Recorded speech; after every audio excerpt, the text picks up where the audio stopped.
Yesterday, Sayadaw spoke about the basic responsibility of human beings to keep the 5 precepts. The acts of killing, stealing, committing adultery and other sexual crimes, lying and taking drugs and intoxicants these are things that every person should avoid. And when one has moral shame and moral fear, hiri and ottappa, one wants to keep one's sila unbroken. And thus one will preserve one's morality and at the same time, refraining from harming others, others will be protected. When one has the ability to consider how other people feel, when one understands that just the way I hurt, if I get cut, so too he or she will hurt and feel pain. Understanding this, one refrains. And they refrain in order to spare others the suffering. And by doing this, they preserve their sila. So these 5 precepts should be observed by every person, not just by Buddhists.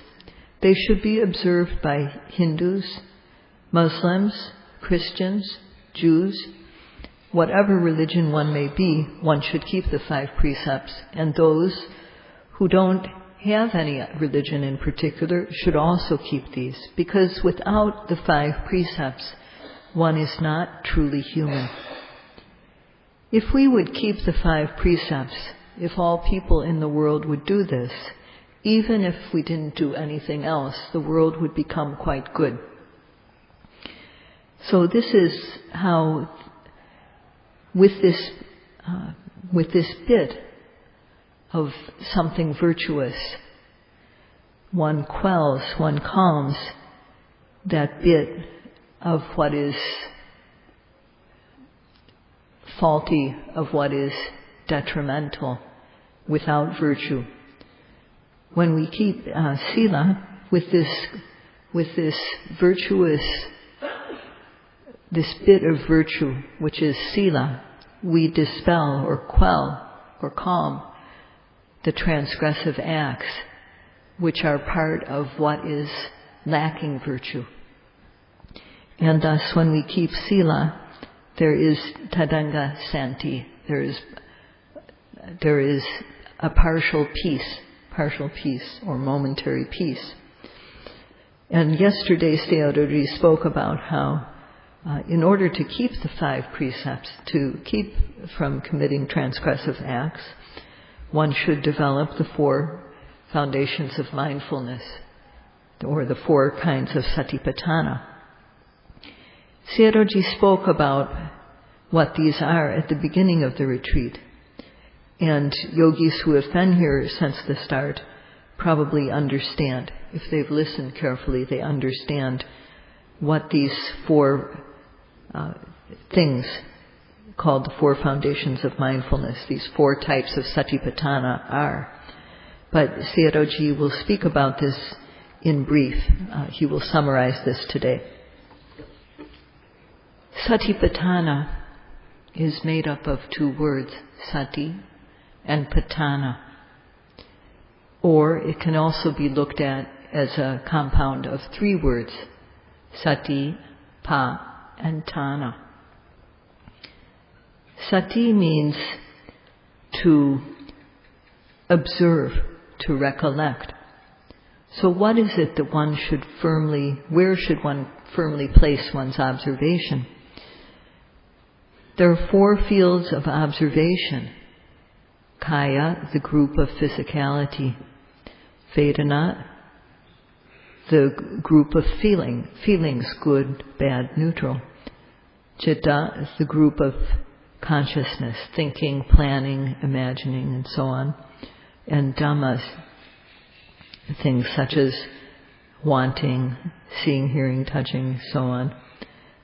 And among these four large fields of observation, the presently arising object of observation is to be observed firmly, steadfastly. Sati, our observing power, is to be firmly established on this newly arising object. And this is called Satipatthana. So when the rising arises, Sati sticks to it. When the falling arises, Sati sticks. It is established on the falling. When sitting arises too, the Sati sticks with it, is established on it. Also with touching, bending, stretching, lifting, moving, placing, opening, closing the eyes, blinking the eyes. On every newly arising object, observation, which is firmly established, is called Satipatthana. This Satipatthana is also called Anupasana. Anupasana means repeatedly observing. Because one looks, seeing, one sees. So this repeatedly seeing, repeatedly looking and seeing is what is called Anupasana. This is the meaning of Anupasana, to repeatedly look and see.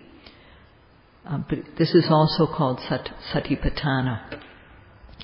In order to be able to see repeatedly, when kaya arises, one has to observe the arising kaya. When feelings, good or bad, arise, one has to observe. Look at it, observe it repeatedly when it arises. When thinking, planning, and so on arise, one has to repeatedly observe. One has to repeatedly look to see the arising thinking and planning on various objects, such as seeing, hearing, smelling, and so on.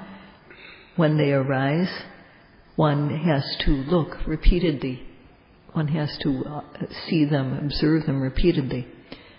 And if this Anupasana is occurring again and again, then the meaning of Satipatthana becomes clear. Observation, repeated observation of the arising kaya or physicality is Kayanupasana, Satipatthana. Repeated, steadfast observation of the arising Vedana, feeling good or bad, is Vedananupasana, Satipatthana. Repeatedly observing the arising thinking, planning, and so on is Chittanupasana, Satipatthana. Repeatedly observing the arising seeing, hearing, smelling, and so on is Dhammanupasana, Satipatthana. For those who practice respectfully, applying this observation according to whatever object arises, these four types of Satipatthana are being fully developed. This Anupasana, the repeated observation of every newly arising object within the four fields of observation, Kaya, Chitta, Vedana, Chitta, and Dhamma, only when there is repeated observation will it be Satipatthana. So what is the essence of repeated observation? The Buddha said, Atapi sampajano satima.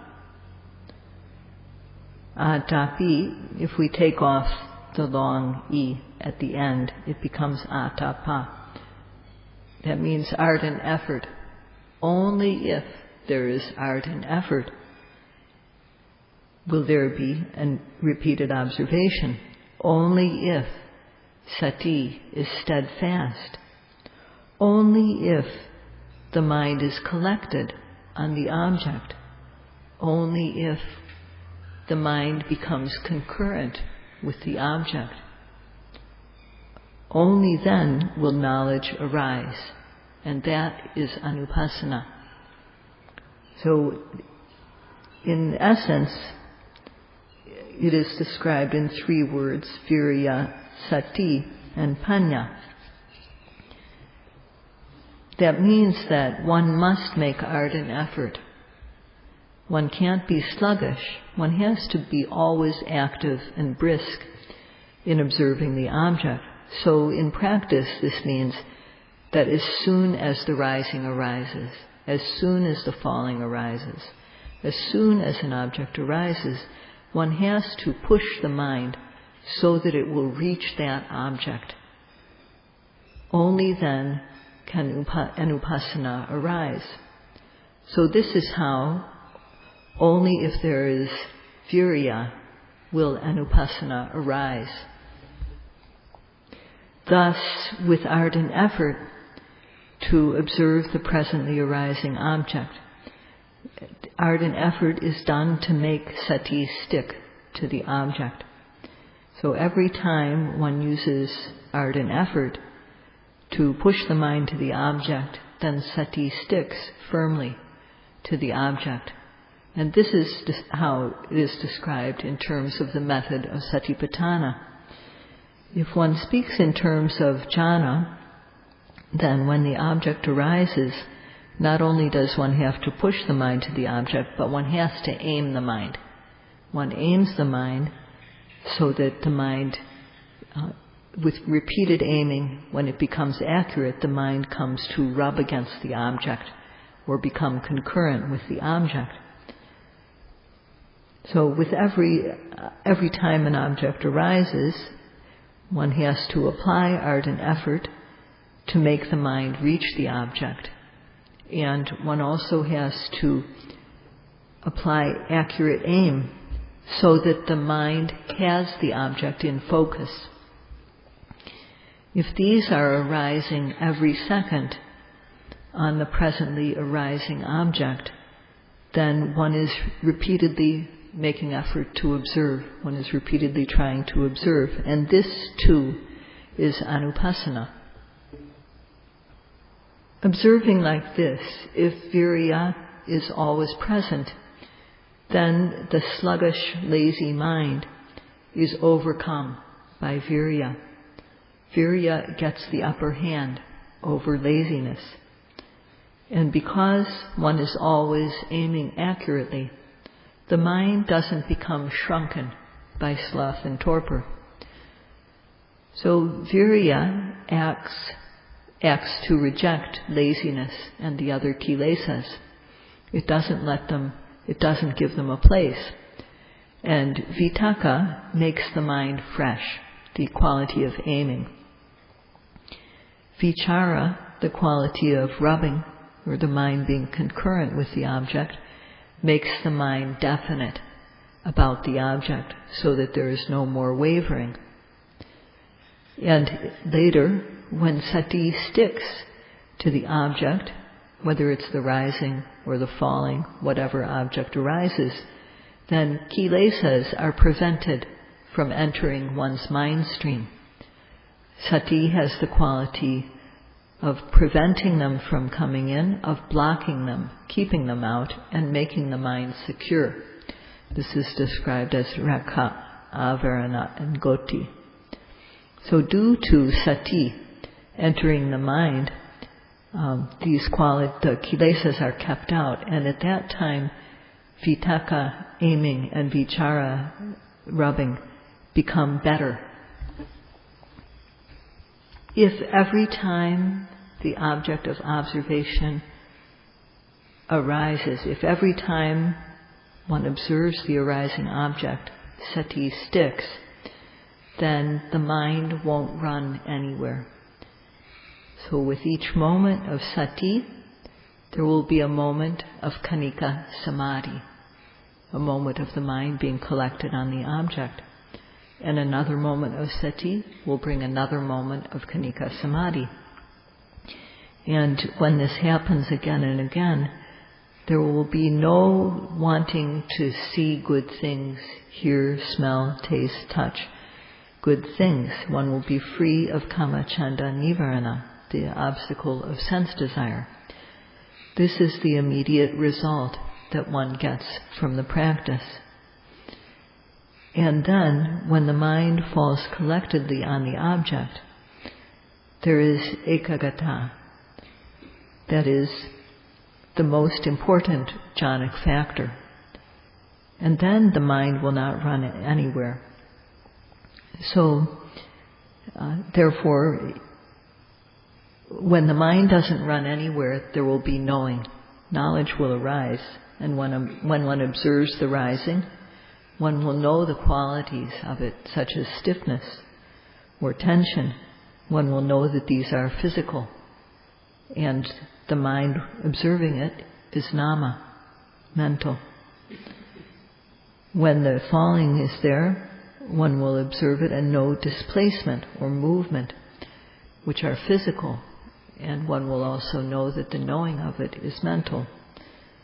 When one observes when one observes sitting, one will feel the qualities there, such as stiffness, supporting, touching. One will notice the qualities there, heat or hardness.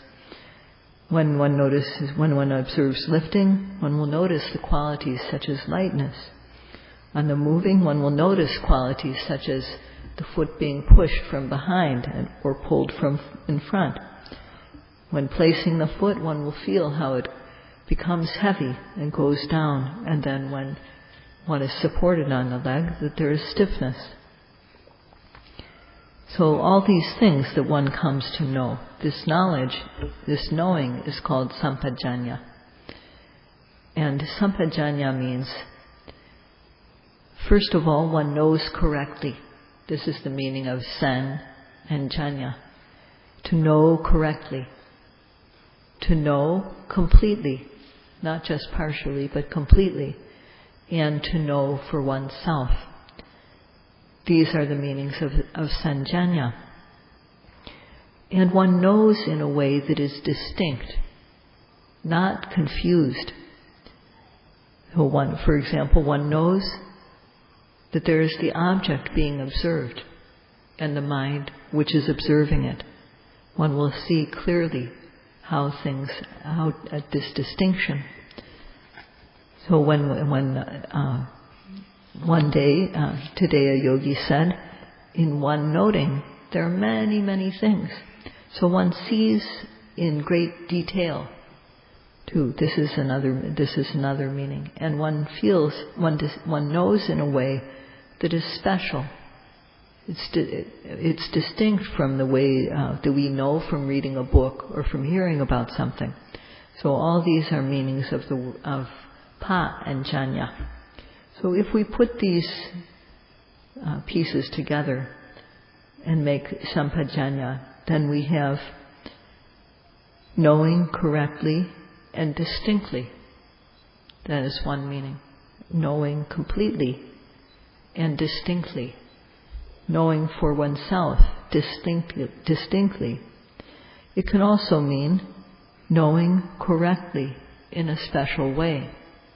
Knowing completely in a special way. Knowing for oneself in a special way. So thus, sampajanya means 6 different kinds of knowing. And these 6 kinds of knowing arise automatically without any type of reflection on our part. This is called sampajanya. So, first of all, one has to apply energy. And this is one part of sampajanya. There must be, one has to apply ardent energy. And this is a part of Anupasana. One also has to have firmly established sati. This also is Anupasana. The mind must be collected on the object. This is Anupasana. And the mind has to be concurrent with the object. The aim must be accurate, and the mind must be concurrent. This too is part of Anupasana. And there must be knowledge. So only when knowledge arises is Anupasana complete. So Anupasana means that there are these 5 factors involved in our observation. ardent effort, aim, so that the mind is focused on the object, steadfast, sati, collectedness of mind, and knowledge. Only then will anupassana occur. Only if these factors are present does anupassana occur. So when these words, only if, indicate a condition that is necessary for something special to happen. Without these 5 factors, nothing special will happen. Therefore, only if one makes ardent effort, only if sati is steadfast, only if our aim is accurate and we don't miss the object, only if the mind is concurrent with the object, exactly meeting it, only if one knows nature, the true nature, only then is anupassana arising. So if one wants anupassana to occur, then one must develop its components, and then anupassana will automatically arise. Thus, on every time a new object arises, if the components of anupassana, ardent effort, firm sati, and on the object that has been observed, collectedness of mind, the jhanic factors of aiming and rubbing, or vitakka and vichara, and knowing correctly, or sampajanya, only if these are present is there anupassana. So, in thinking about this, isn't it possible to just use the word sati to describe this? Can't one just say that there is good sati? No, one has to use, together with the word sati, one must use the word patana. Patana means firmly established. And patana is made up of 2 words. The first is this prefix pa, which has the meaning of being intense or extreme, pusata. So this means extreme sati or exceedingly powerful sati. Sati is not just present in an ordinary way. It is there in force. So this strong sati, intense sati must be there. And that's the meaning of pa. So what is intense or exceeding, excessive, is also special. And this is another meaning of pa. Viseta. It means that it's special. Sati is good quality. That good quality makes it special, makes it high level, makes it the best. So this pa is used to indicate that the type of sati involved is best quality. So pa has these 2 meanings of being extreme or excessive or exceedingly good, special, best quality sati. And that's why the word sati isn't just used by itself, it's used together with the word patana to mean that sati, which is best quality, exceedingly good, special. As for the meaning of tana in Satipatthana, this also has the meaning of pavatana. It means firmly established. So every time the object arises, sati flows like a stream. So one has to, every time one applies effort, sati also arises. In one application of ardent effort, there's one occurrence of sati. To the extent that our effort or virya is good, sati will be good. To the extent effort is firm, sati will be firm.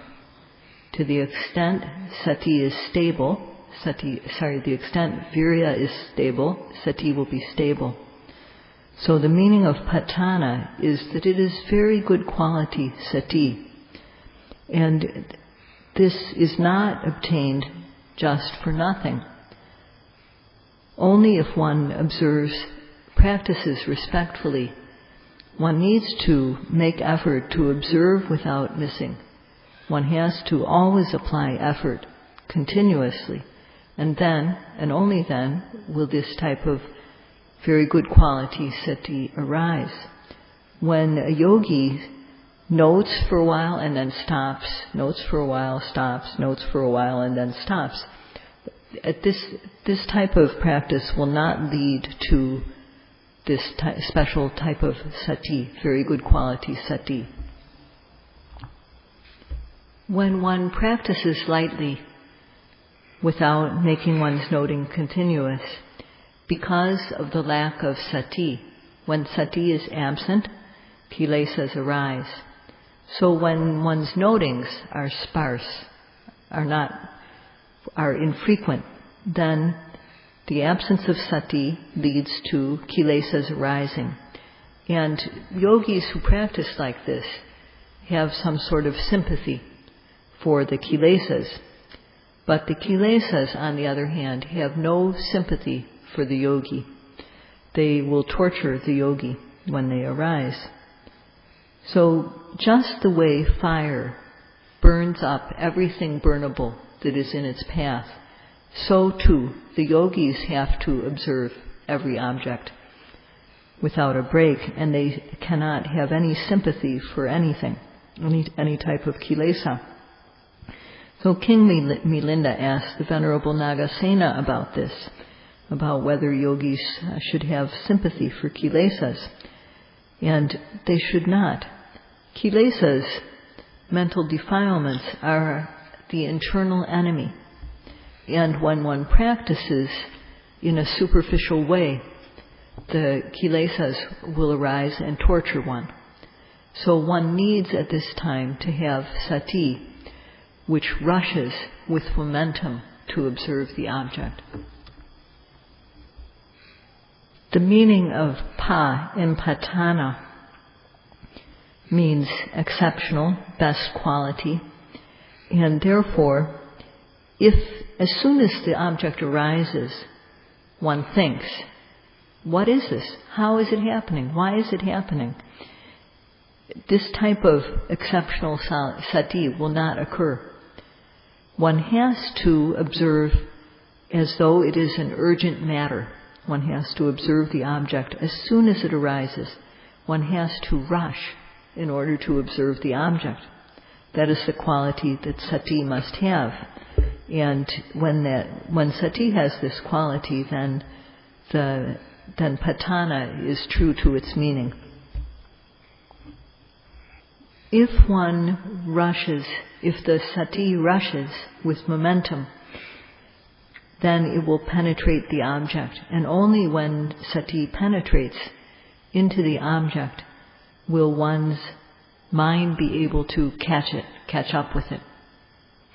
So our sati must be continuous, without a break.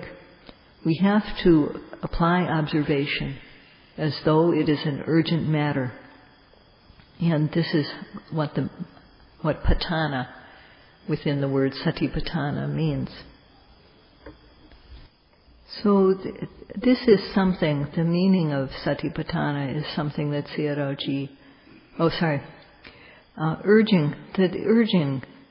Sayadaw is urging us with the practice, and he did so at the beginning too.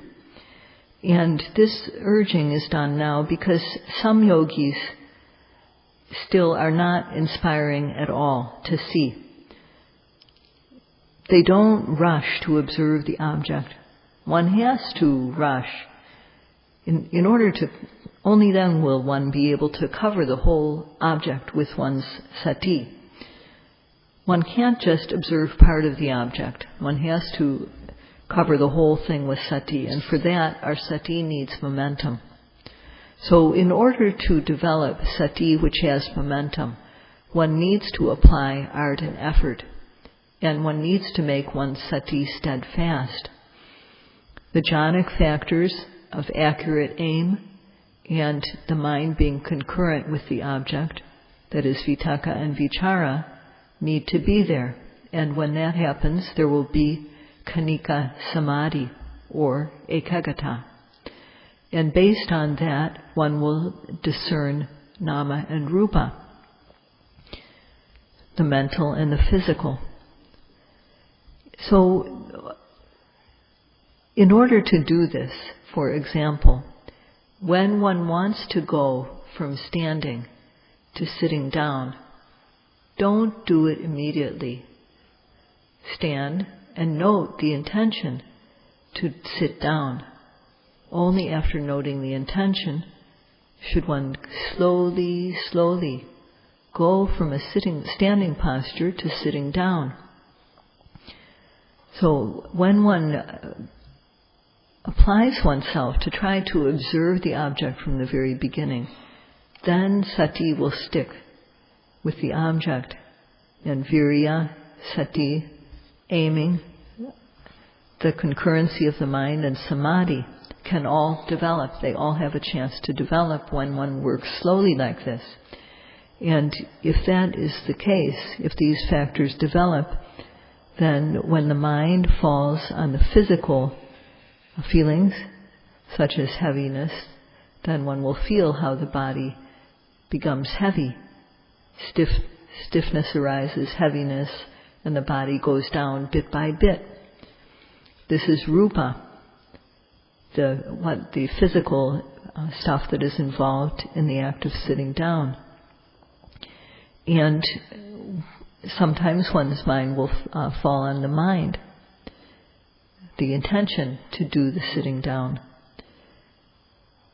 Observing the sitting down process, when one knows the result, the sitting down, the physical phenomena that happen, heaviness, stiffness, and so on, one knowing the result, then one will also come to know the cause.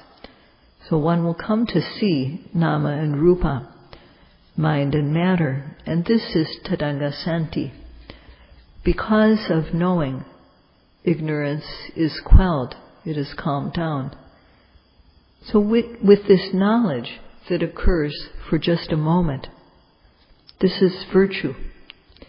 And with this knowledge, the ignorance, which is the opposite of virtue, is quelled, it's calmed, it's eliminated. And at that moment, there won't be any lack of moral shame or lack of moral fear. There will be no ahiri, no anotapa. The mind won't be scattered, so there will be no odijja. There will be no ignorance. So this is the present benefit. No kilesas can arise at that moment. This is the present benefit that one gets from the practice. Vinaya loke abeja domanasang. So if the factors of anupassana are not complete on the object of observation, then kilesas have a chance to arise. But because the factors are complete, then these kilesas are being stilled, calmed. This is the meaning of vinaya loke abeja domanasang. The kilesas which could arise no longer have the chance. As one continues to practice later on, the kilesas are distanced. They're far away from one's mind. And then, even if one misses noting an object, kilesas won't arise. And then one will come to discern that there is nama and rupa. And discerning, this knowledge, discerning nama and rupa, is one instance of tadanga santi. One will see how these things are related as cause and effect. This too is another part of tadanga santi. One will see how these nama and rupa, which are related as cause and effect, arise and then pass away, are unsatisfactory and have no self. And when one sees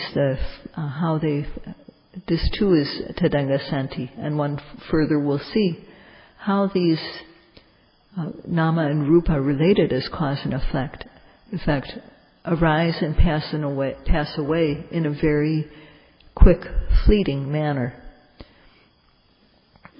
A yogi said today that everything in his body is arising and passing away, and he knows all these things. So the yogi was very happy. So tomorrow, Sayadaw will talk about Tadanga Santi, how Tadanga Santi occurs at this stage of the fleeting arising and passing away of mental and physical phenomena. And after talking about Tadanga Santi, Sayadaw will speak just very briefly about Achanta Santi. The main thing, our work, concerns Tadanga Santi. So that is what Sayadaw must talk about in the main. So when there is Tadanga Santi, then there was no desire to commit any acts of killing, stealing, and so on. So with the practice of Satipatthana, the transgressive acts, which are our internal enemies, breaking the 5 precepts, are automatically dispelled. Tomorrow, Sayadaw will talk about how when Tadanga Santi is developed, the nivaranas are dispelled and what is eliminated at that time. That's all for today. Are dispelled and what is eliminated at that time. That's all for today.